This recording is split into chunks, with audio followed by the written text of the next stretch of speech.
Listen to the people. Listen to humanity. Listen to the parrot. Parrot TV. Parrot TV. Parrot TV. Parrot TV. Parrot TV. Parrot. Listen to the people. Listen to humanity. Listen to the parrot. Parrot TV. Parrot TV. Parrot TV. Parrot TV. Parrot TV. Listen to the people. Listen to humanity. Listen to the parrot. Parrot TV. Parrot TV. Parrot TV. Parrot TV. Parrot TV.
Hello, welcome to World Linkers Network. I'm Dustin Pickering, your noble and honest host. Today we have Kelly Owen, the honest poet who was born on the 5th of August, 1985 in Lancaster, United Kingdom. Well, you'd like to think we're all united anyway. Since 2008, she knew she could write. She just didn't really get into the gift until 2018, only writing 2 poems until she became the honest poet spoken word artist. She made herself a promise to speak up for those who couldn't. She also loves the buzz of being on stage, having an opportunity to look individuals in their eyes and see how they are feeling when finding connection with a poem. It's beautiful whether they bear is good or bad. By the time she is finished, they find they have value, knowing that everyone is equal. It's like magic. She loves what she does because she loves the people because of the people she speaks to. She wants to hear their journeys, and she wants them to hear her poems. There's nothing more exciting than knowing you made someone smile today or made a connection on a level that is hard to get on the surface. Come meet her in person. You'll find out. She likes to help others and has always been selfless, but the last 2 years she learned a very valuable lesson. You can't help others until they see you reach for the stars and be seen. To help others, you have to help yourself first. And she has so much self-belief. She's at bursting point. Sometimes life deals you rough cards. It's not about forgiving those who caused pain. It's about forgiveness toward the universe for the very harsh lessons. We are all born to think and grow. I want to welcome Kelly Owen onto the show. Thanks for joining us today. It's wonderful to meet you. So tell us a little bit about yourself as a writer. When did you start your journey? I mean, we say in your bio, but what happened? What brought you to writing and learning to sit down and craft some poetry for yourself? Okay, so as a child, I didn't really get listened to. And it was very frustrating, especially when those who are meant to be looking after you are the wrongdoers, or they don't listen to what you're going through. And it's a very lonely place to go through.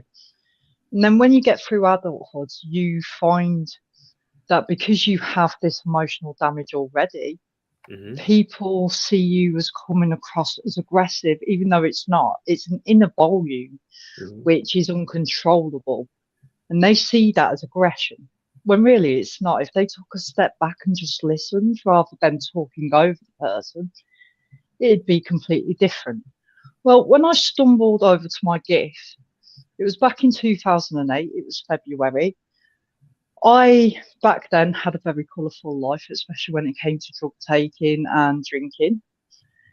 And there was a situation that happened, and I ended up under threat of eviction because of this. And if they had seen the whole event, they'd have seen that I wasn't actually to blame.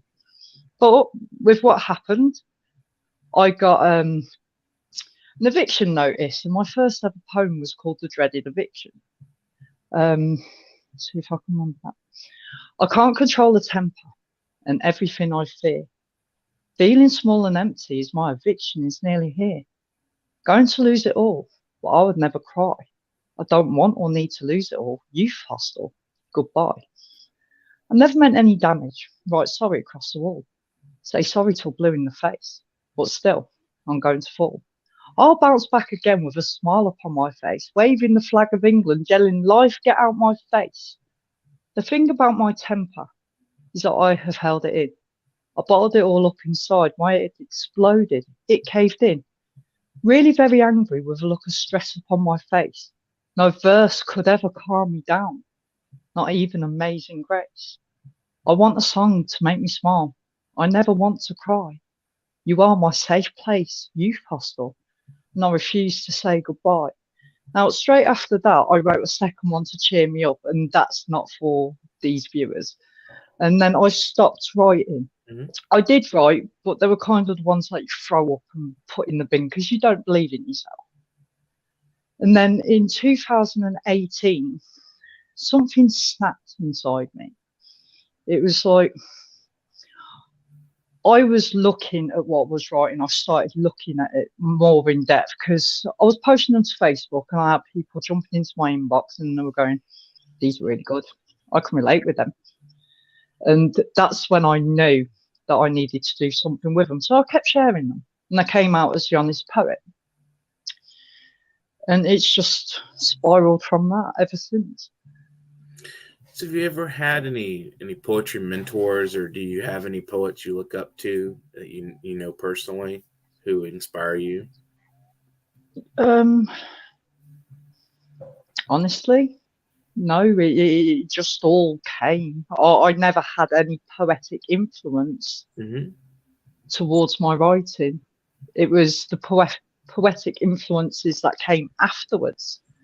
That I've got in my life now, like Wildfire Publications, Annette Tarpley, loads of them, all for Robert Bradley. He's absolutely amazing. He buys other poetry so that he can actually go online and he can, you know, he spreads the word of other poets. So I think that's huge in itself. Well, that's interesting. So you have a group of poets you kind of associate with and support, and you offer your support to them as well. In a big way.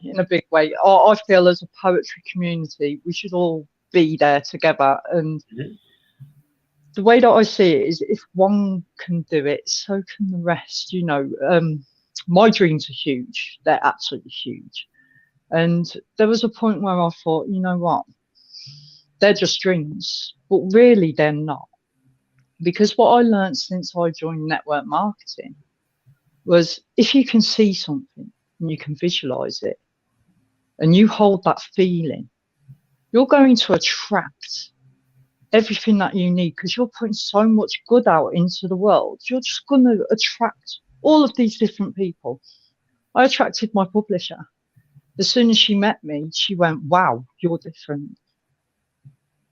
You know, she believed in me instantly, and I got through off other people's belief. And it wasn't until recently that I went, you know what, I'm actually really good at what I do. Really good at what I do. And I believe in myself now. I've been called big-headed. I've been called every single name under the sun because of it.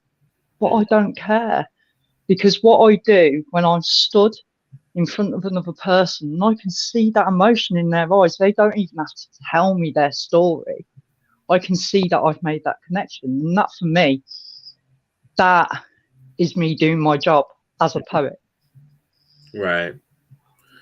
So how do you handle criticism like of your poetry? Do people ever say like, "Oh, I just don't like it"? And I mean, how do you react to that? They don't. Oh, really? They don't. You don't have anybody that has ever said anything negative?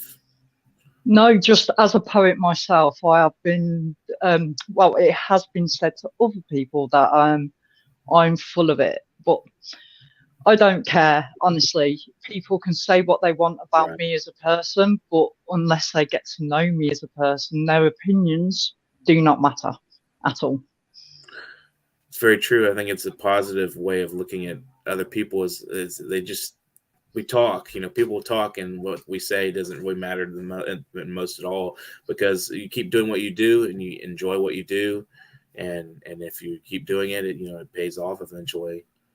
So what kind of rewards do you get from writing poetry? You mentioned that you like the audiences, and their responses.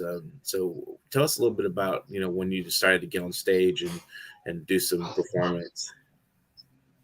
When I get up on stage, it's like the whole world disappears, and it's like it's me and my heart being in the same room. If I could have the perfect partner, I would have my heart, because my heart is,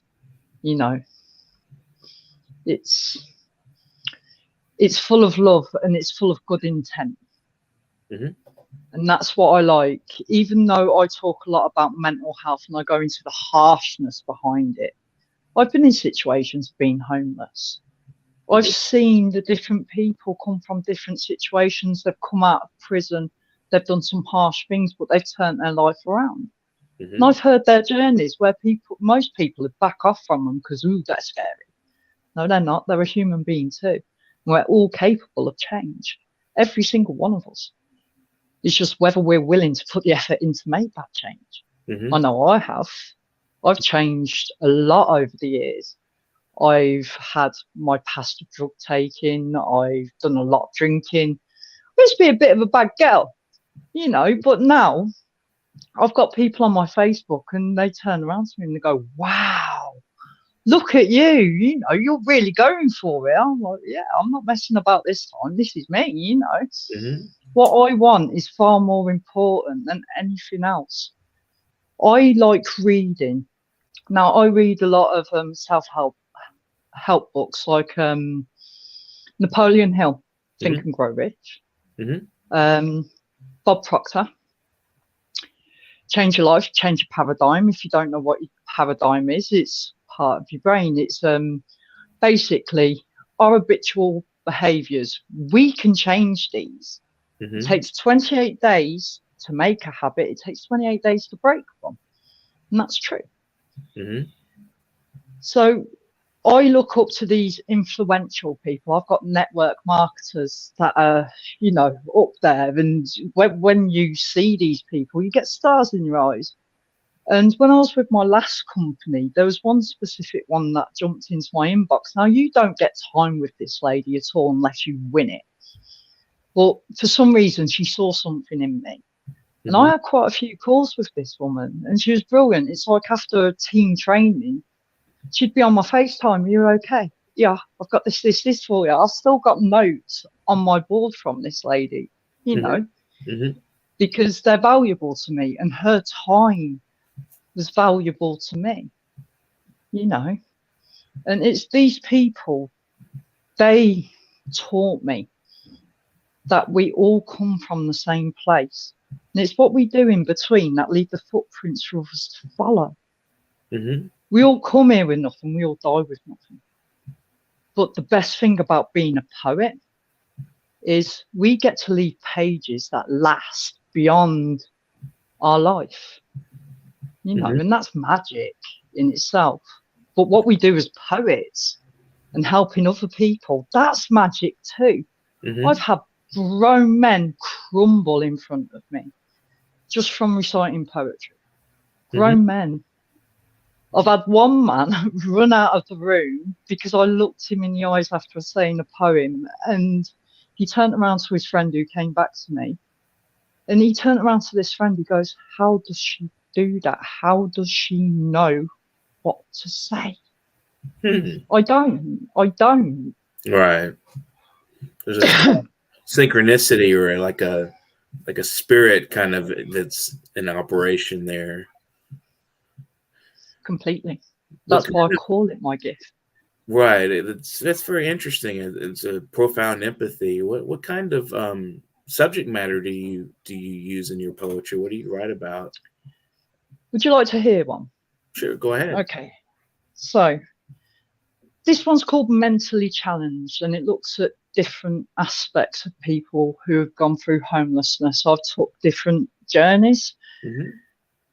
I always write my poems, removing thoughts from my head. They come from there. Seeing the words as I fill blank space, ripping monsters from under my bed. This is my choice of therapy, my way of putting nightmares to sleep. Thy peep has lost her herd right now as I use them to count my sheep. Jack lost his mind in a dream. Jill, she tried to wake him. She was his legs to his table, his solid rock, so many white coats wouldn't take him. Humpty Dumpty lost his mind, he swallowed every pill. Suicidal thoughts cracked his shell, making him mentally ill. Little Miss Muffet lost sight of the tuffet, she lost everything that made her shine. Psychologists and nurses, they just gave up, believing they was wasting their time. Georgie Porgy had a fight, never will he be the same. Too many punches to the head, doctors declaring he's insane. Cinderella lost her fella, the castle and fortune too. She spent it all on gambling, she lost her way. Be grateful, this isn't happening to you. So what made you decide to use a lot of the fairy tales in there, or the nursery rhymes? And not fairy tales, but the nursery rhyme images, Cinderella and Humpty Dumpty and so forth. Why did you choose to do that? Okay, so with Cinderella, she comes from tatters. I actually make a joke about this because my dad wasn't a very big reader when I was a kid. I didn't get bedtime stories like a normal child, Well, a lot of children don't get bedtime stories. They normally get chucked in front of the telly and then like, go on, bedtime. I was one of those kids. So I joke about that quite a lot as to why I use that. I mean, it's not the first time I've used that neither. I wrote Misfortunes, which goes, feeling like little Miss Muffet who's sat on a tuffet, but she's not eating her curds and whey. Needs a solution, not to cause any confusion. She's wanting ideas to stay. Plans have been made but have been decayed as others don't pass on the scoop. None of it matters because the plans are now tatters. Ideas that have turned into poop. Feeling a bit like a muppet leaving that green grass tuffet, holding head down as plans go astray. She wanted that spider to sit down beside her, talking misfortunes away. Future plans to be made, but she is afraid as I throws her avoidable tatters. She gets upset but holds her head high. The misfortune that obviously matters. I like the way they flow when I use the characters. I haven't done it too many times, but I have done it like 2, maybe 3 times in my writes. And I just love the way they flow and people relate to them because everybody's heard of Humpty Dumpty and, and there's so many things coming out now, especially about Disney, and they're kind of flipping the whole Disney film as to the trauma type of thing. I don't know if you've been looking on TikTok. I mean, I don't really like TikTok, to be fair. It kind of throws things that you don't want to see at you. So, no, I believe that's where that comes from. I think it's more to do with how I flow from using those rhymes. That's interesting. We're going to take a brief break, but we'll be right back with some more discussion of poetry. And please subscribe to our YouTube, and we'll be right back in just a moment.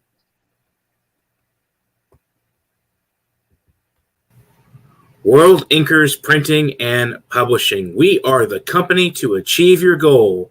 World Inkers Printing and Publishing Company will be there to assist you with everything you need to get your work published and printed. We offer at worldinkers.com publication services, public relations and marketing services, digital and print, advertorial services, conferences and seminars, and digital marketing platforms, and World Inkers Network, a forum for writers to meet and to exchange ideas.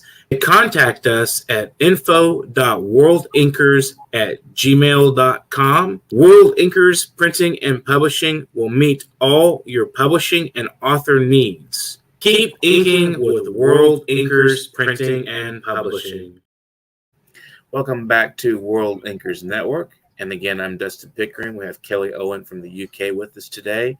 And I'd love to hear some more of your poetry, Kelly. I will put you on the spotlight here and let you recite a few poems of your choice, whatever you'd like to do. Okay. So this is kind of like my prayer, and I've fallen in love with this one recently. So, now I lay me down to sleep. I pray my rights are mine to keep. We once were proud, the strong of us pray. Let us spread some act of faith today.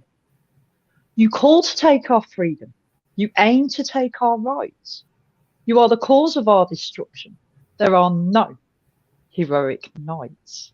No fairy tale ending of standing tall as the world stands back to watch it fall. Why? The chaos, the walls, the what once was, as you sit there with your just because.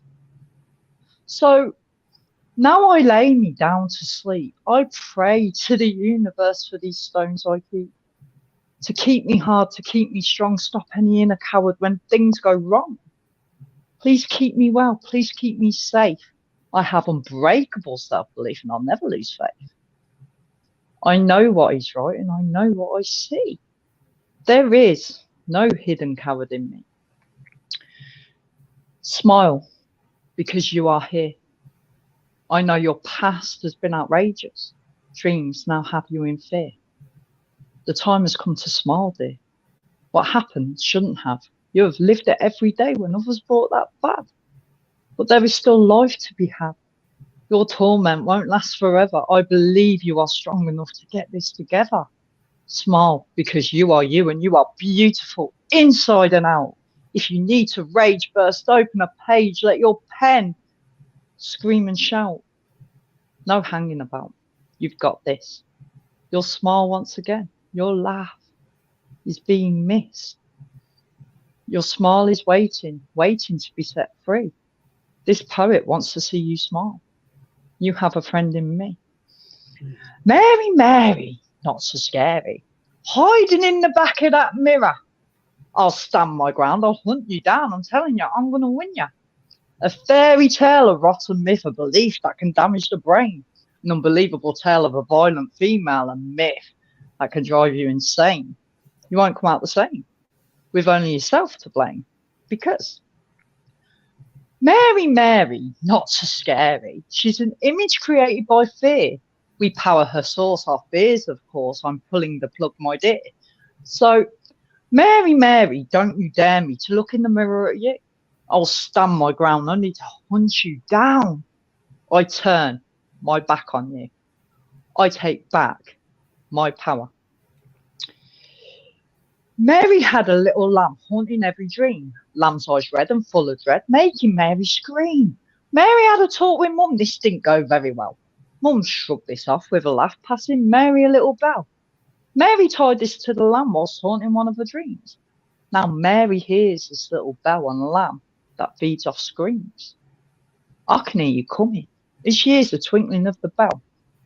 I'm telling you now, you scary lamb, you can go straight back to hell. I don't want to hang around denying all my dreams. I can feel the passion brewing, but I smother up the screams. Magical wheels are turning, make me feel this way. I don't want to hang around, I want my dreams today. I can't do excuses, I refuse to hang around. I've had enough of laziness, but now I'm mentally sound. I plan on taking over, ruling every day. I want to keep this passion up and need my dreams to stay. I love everything quintessential. I finally found my home. I don't want to hang around or be the garden gnome. I plan on making impact. Wow, myself today. Like Team Fearless, voicing statement day. Today, I make a statement. I voice this loud and clear. Now emotionally in control. My statement day. It's here. No longer be that person collecting dust upon that shelf. No emotional torture dragging me down, being detrimental to my health. Today, I make a stand. No more. Go away. One independent woman I am, making today my statement day. Thank you. Thank you. It's very inspirational. So when did you start memorizing your poems, and how do you go about doing that? It doesn't take me very long to. I've got secrets. So my secrets ain't really secrets. I take a lot of vitamins, organic algae to be precise. It contains B5, B12, iron, helps with cognition. So my focus is like a lot of the time. It used to take me 3 hours to learn a poem, but I've noticed now that I don't need that amount of time. In fact, I can recite it just a couple of times from the paper. And I seem to have them. I kept myself awake last night thinking, "Ooh, I know that one. Ooh, I know that one." You know, and these are poems that I wrote a very long time ago. I'm thinking, wait there, I actually remember that. So sometimes they pop back into my head.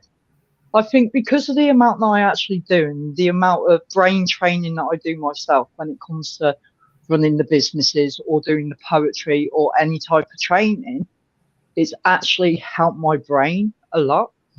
So I retain a lot of information. And my poems, because I love them, they come from that raw place. They're mine. You know, if you look at something for long enough, you're going to memorize it.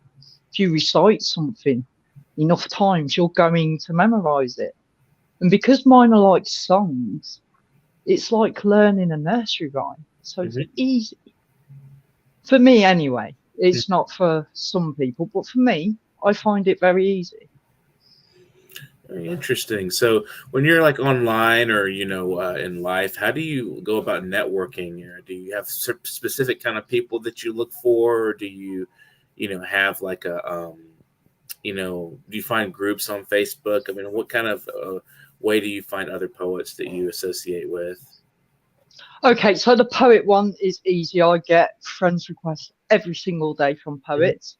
I'm sorry if I haven't answered your request. I am saving room for other people as well, but my wall is always open. So I apologize, people. It's not me being rude. Right. It's just as a network marketer, I like to keep those friends down a lot. So how do I look for people? With the poetic world, they're easy to find. I'll join groups. I'll post my poems in there. My poems normally get a lot of attention in different groups. I did actually stop posting to groups until recently, which I've only picked up on 4 to start posting to, because it was getting too much, you know. I was putting my work out there and I'm thinking, wait there, you want to write books, you're giving them everything. And if you give people everything straight away, you know, they're not. See, that's the beauty of me. I got called out the other day. I got told that I give dribs and drabs of myself, and then I'm like, boom, straight in your face. And that's exactly what I do. And that's why people like it. Because I give them a little bit, little layers of my onion, and I let them see a little bit, and then I'll bring it back. You know. Wow. So does that come from learning in your strategy, like from marketing and your background in marketing? Yeah, all of it. So you just give people like a little bit of a taste and then they come back for more. Completely. And that's the way it should be. It's like when you write a book, you don't give them your best poems. you hide them little gems amongst your book, because then when they're reading through it, they'll go, oh, why haven't you done this as spoken? Well, I haven't learned it. You know, it's not one of those poems that I've gone to learn, but when I've read through it again, I've gone, yeah, all right. And that's actually probably one of my best ones that I've written. But because I didn't feel that at the time, I didn't go ahead and learn it. I've got loads of poems that I still need to learn. I've got thousands of rights. Wow. So what's the most interesting response you've had to one of your poems when you read them or we recite them? Okay, so I think the most interesting comment I ever had was the first ever spoken word I did. And they wasn't going to listen to me. And I'd been talking to the woman behind the bar. And she goes, are they not calling you up? I went, no, they're starting to pack up now, obviously. I came too late. And she goes, no, there's something about you. We need to hear you. So she went and spoke to David Rees, who runs them, along with Debbie Adalos. And they had me on. And by the time I'd finished, there was not a bum in the seat. Even the people with walking sticks were standing up. And one lady walked up to me and she went, you don't need to write a book. You are a book. That's interesting. What do you think she meant by that? Because of how good I am at spoken. I actually asked for the explanation afterwards, and she said, because I'm so good at doing it spoken, nobody would get the feeling that I have or the passion that I have from reading it in a book. That's interesting. So have you released any books, or do you have any books available on the market right now? I do. I've got on Lulu and Amazon.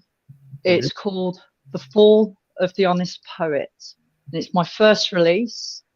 If there's anybody in the UK who wants to buy it, please come to me directly, because it does come signed and you save £7.53, which is a huge chunk, actually. I don't know why Lulu's done it like that, but that's the way she's done it, so we're just rolling with it. For everybody else worldwide, it's $10. But in the UK, if you come directly to me, it's £20, and you get that huge saving. So wonderful. So in conclusion, what kind of advice would you give to poets and the audience, like words of wisdom you would share with us? It's okay to be afraid, but you want to know the best part. Once you've put that foot forward and it starts getting scary, you start to embrace it and you welcome it, because if you're not scared, you're not living. Very interesting. So you think it kind of like taking some courage in things is a positive step forward. And I've heard a lot of people say that, you know, when you're afraid of something and you confront that, it's like something very important that you're supposed to do. Sometimes I hear that kind of phrasing. So would you like to share any thank yous or shout outs or anything to anybody, especially Annette Tarpley? Annette Tarpley, of course, and the pop team. You're all amazing. Thank you for such a warm welcome. Seriously, I love the atmosphere in there. It's brilliant. And everything that you're creating for poets, fantastic.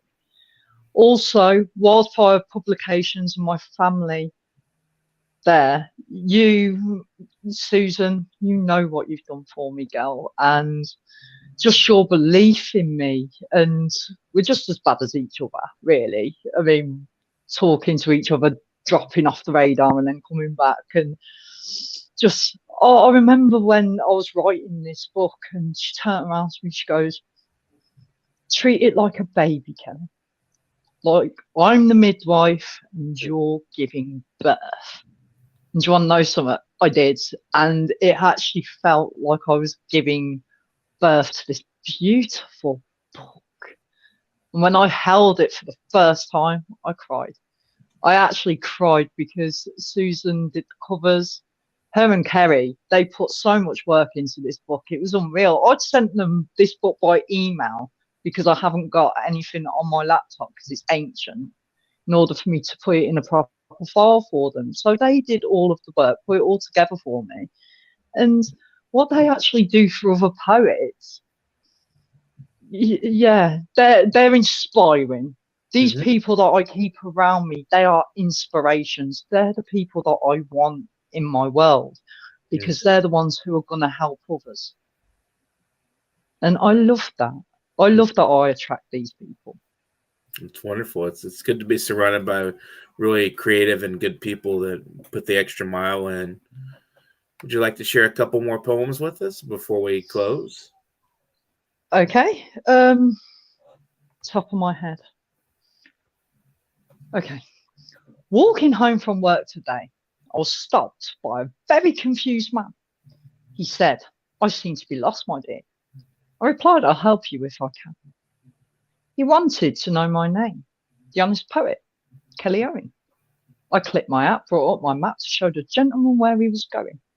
"Would you like a poem, sir?" A smile lit across my face. The rhymes they roared, the lyrics they soared, a magical blanket around our space. "You get underestimated. I can see you've seen it all." The man continued, "My God, dear girl, I believe that this takes balls." This man had been in an accident. He was very nearly dead. Trauma from the scars he bears, the rather large one down the front of his head. To this man, I am a mystery. Through poetry, he related. He saw me for the poet I am.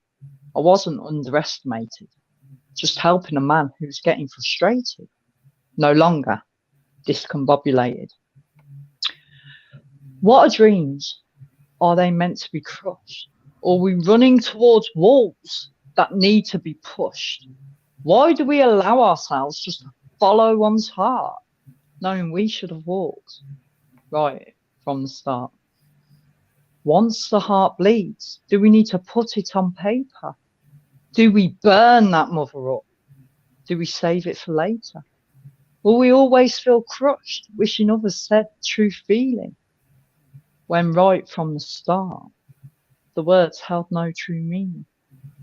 A new book forming while I rage from the heart, wishing dreams and words held truth right from the start. Hello, my sunshine. You're not smiling today. The clouds moved over, making my sky look grey. The rain started falling, so I looked at the view. Then the clouds moved away so that I could shine through. Now I'm going to finish on this one. And I wrote the last two verses for this today, so I haven't got it memorized. I know the first verse. It's called My Poet's March. The poets come marching one by one, hurrah, hurrah. The poets come marching one by one, hurrah, hurrah. The poets come marching one by one. We write our lyrics about times gone. And the words come tumbling, trying to get out their pain. The poets come marching two by two, hurrah, hurrah. The poets come marching two by two, hurrah, hurrah. The poets come marching two by two. We bleed our ink, spilling our life's view. And the words come tumbling, trying to get out their pain. The poets come marching three by three, hurrah, hurrah. The poets come marching three by three, hurrah, hurrah. The poets come marching three by three. We leave our marks on history. And the words come tumbling, trying to get out their pain. Thank you, Dustin, and thank you, everybody else. Well, thank you for being on the program today. I think I wish you the best, and I hope your book does well and people enjoy reading it. Thank you. Thank you for the opportunity.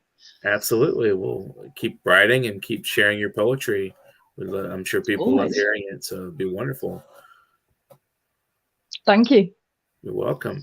You've been watching World Inkers Network, and if you would like to donate to our program, anybody out there can donate to our PayPal, and I'm going to put up our banner here, paypal.me/nyparrot, and you can donate there any amount you'd like, or you can buy and purchase our books. We have the World Inkers magazine, monthly magazine, as well as several books that, if you saw the advertisement earlier, you can pick up a copy of Troy Camplin's book or Vandana Kumar's book that are now on Amazon, as well as other outlets out there and the worldwide. And if you want to be in touch with me, Dustin Pickering, to be on the show, you can get it as a guest writer. You can get in touch with me at publication.worldinkers@gmail.com. Please send a bio and a headshot, and then I'll be able to get you on the program. And if you want, send a few sample writings. Like if you're an essayist, you can be on the program. If you're an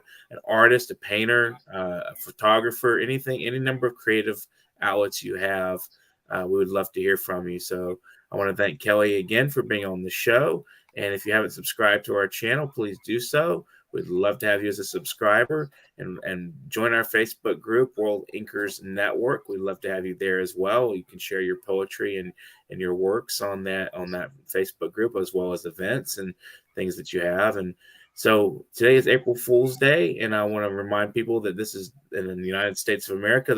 April is National Poetry Month, and so we're going to have some programming for you available. I'm hoping to get a Sylvia Plath webinar later on in the month, and so we'll be doing that late and probably later at the last week of April. So thanks again, Kelly, and I hope you guys out there have a wonderful day, and I hope you guys get to writing. I know you guys are out there wanting to do it, so just get some writing done, and we'll see you soon. Thank you so much, everybody. Let me find our little jingle here. Sorry, a little bit of a delay. Listen to the people. Listen to humanity. Listen to the Parrot. Parrot TV.